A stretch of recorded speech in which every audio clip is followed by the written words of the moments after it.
নমস্কার, স্পটন নিউজে আপনাদের স্বাগত। আমার সঙ্গে আছেন অলোক মুখার্জি। অলোকদা, মোহনবাগান লিগ শিল্ড জেতার পর আজকে সল্টলেক স্টেডিয়ামে এফসি গোয়াকে 2 গোলে হারালো। এরপরে কল্যাণ চৌবের হাত থেকে তারা লিগ শিল্ড পেল, নিলেন মোহনবাগান অধিনায়ক শুভাশিস বসু। আমরা দেখলাম 24 ম্যাচে 56 পয়েন্টে মোহনবাগান রেকর্ড করেছে, সবচেয়ে বেশি ক্লিন শিট, লিগে সবচেয়ে বেশি ম্যাচ জেতা। সব দিক থেকেই তারা 3-4টি রেকর্ড গড়ে এই চ্যাম্পিয়নটা হলো। অন্যদিকে ঠিক আমরা দেখলাম ইস্ট বেঙ্গলের পয়েন্ট ঠিক মোহনবাগানের অর্ধেক, 28। দুজনেই 24টা ম্যাচ খেলেছে। এই যে মোহনবাগানের এই সাফল্য আর ইস্ট বেঙ্গলের এই যে চোখে পড়ার মতো ব্যর্থতা, যথেষ্ট ভালো দল করেছিলেন দেবব্রত সরকাররা, সাপোর্ট করেছিল কোম্পানিকে, প্রচুর খরচা করেছিলেন, জিপসান ফ্লেইং, আনোয়ারের মতো প্লেয়ারকে এনেছিল, কিন্তু ঠিক অ্যাকচুয়ালি উল্টো রেজাল্ট হলো। মানে তিনটে দেখো ইস্ট বেঙ্গলে যেটা ড্রব্যাক হয়ে গেল, ইস্ট বেঙ্গলে ভালো ভালো প্লেয়াররা সব ইনজিওর্ড রইল। যারা ফরেনার নিয়ে এলো, যেমন তালাল, ও ইনজিওর্ড হয়ে গেছে। তারপরে তোমার আনোয়ার, সেও ফিট হতে পারলো না।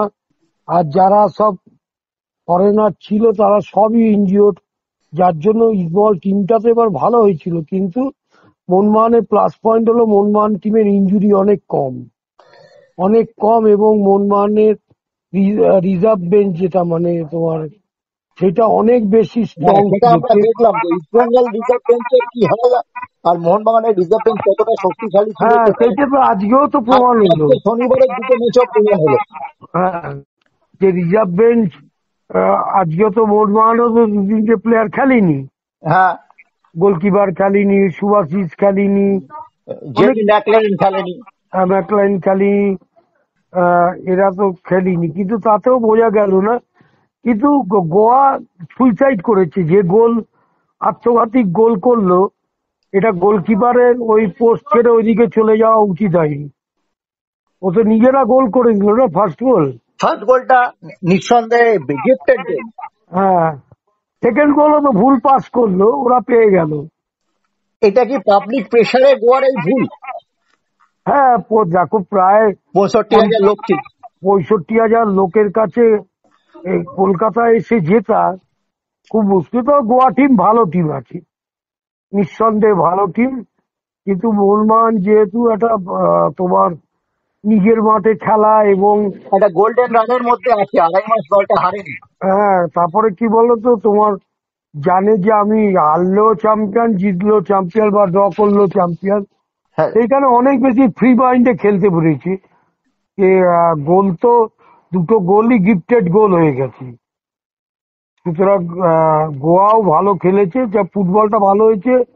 যাই হোক, আমাদের এই আইএসএল ট্রফি কলকাতায় রয়ে গেল, এটাই গিয়ে সবচেয়ে বড় জিনিস। এইটা ইস্টবেঙ্গল যদি রিজার্ভ বেঞ্চ ভালো থাকতো, তাহলে ইস্টবেঙ্গল এই আর ফরেনার গুলোকে যদি অন্তত 15-16টা ম্যাচ টানা খেলতে পারতো, তাহলে এই দিন দেখতে হতো না ইস্টবেঙ্গলকে, এই দিন দেখতে হতো না।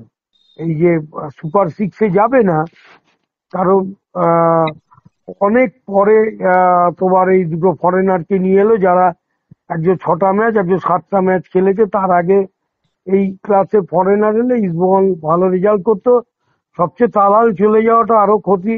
আনোয়ারকে এত ঢাকঢোল পিটিয়ে নিয়ে এলো, আনোয়ারও সেরকম সার্ভিস দিল না। ইস্টবেঙ্গল টিমটা তো ভালো করেছিল, এত ইনজুরি হলে কি করে হবে? মোহনবাগান সেই জায়গায় তুমি দেখো না, ইনজুরি খুব কম। নিঃসন্দেহে মোহনবাগান ইনজুরিটাকে ইউটিলাইজ করেছেন। হ্যাঁ, সেইখানেই প্লাস পয়েন্ট না। তারপরে মোহনবাগানে কি বলতো তোমার, রিপ্লেসমেন্ট বহুত ভালো।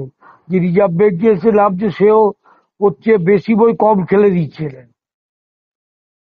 হ্যাঁ, মলিনাকে কতটা ক্রেডিট দেয়? এই মলিনাকে মস্তিষ্কের শুরুতে ডুরান্ডের বিপর্যয়ের পরে ফাইনালে হেরে গো ব্যাক কিনতে হয়েছিল। দেখো, কোচেদের লাইফই তো তাই, তোমার জিতলে ভালো, না জিতলে তোমাকে চলে যেতে হবে।